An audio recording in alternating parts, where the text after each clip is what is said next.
Yeah, I thought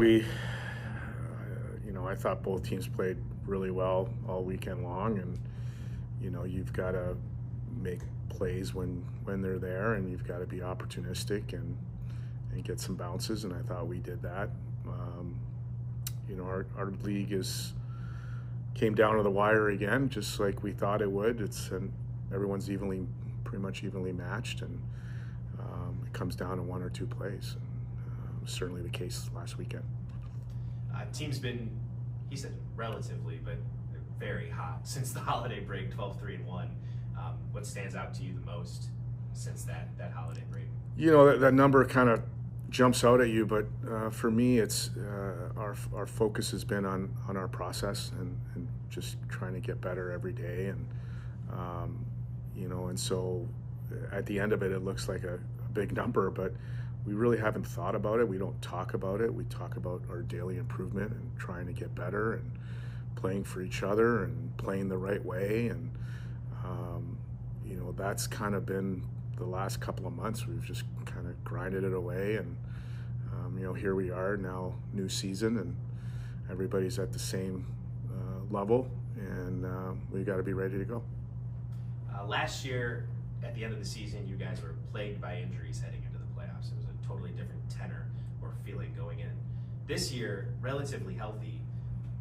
Has that been a relief to you this season? Well, certainly. I mean, last year was not fun not playing a full roster at this time of the year, and it was tough sledding for us.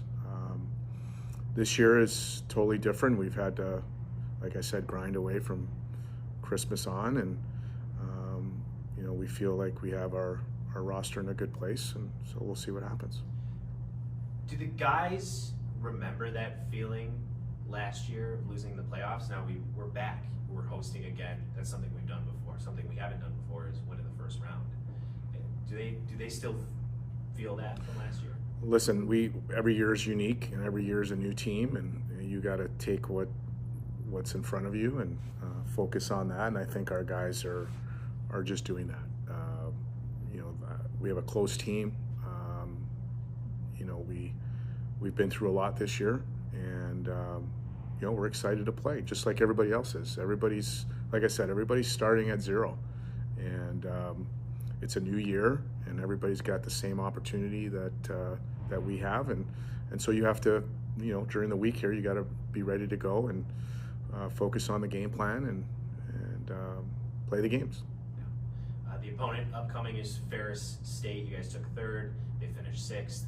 What can you expect from the Bulldogs? Well, I don't know. Their numbers are pretty good the last couple of months too. So, we played a couple of really close games. Although the one was high scoring, it was really close. They're well coached. They're really good offensively. Their transition games, top 15 in the country in terms of how they generate their chances. I really love their decor. They're lanky. They jump in the play. So it's going to be another really difficult task to play a CCHA opponent in playoffs, and respect everything that they've been able to do the last couple of months. They're playing really well, and we've got to be ready to go. Coach Bob Daniels, it's his final run with the Bulldogs. He's been there for a really long time, top 5 in wins all time. Among active head coaches, do you have a favorite memory or story or anything you'd like to share about Coach Daniels? Well, we have so many connections. I have so much respect. He's been a big mentor for me when I started off as a head coach. I had the opportunity to play against him as a player when he first started, but I lived with one of his former players when I was a young assistant. I hired one of his former players as an assistant, 2 former players as assistants. So we have a long history.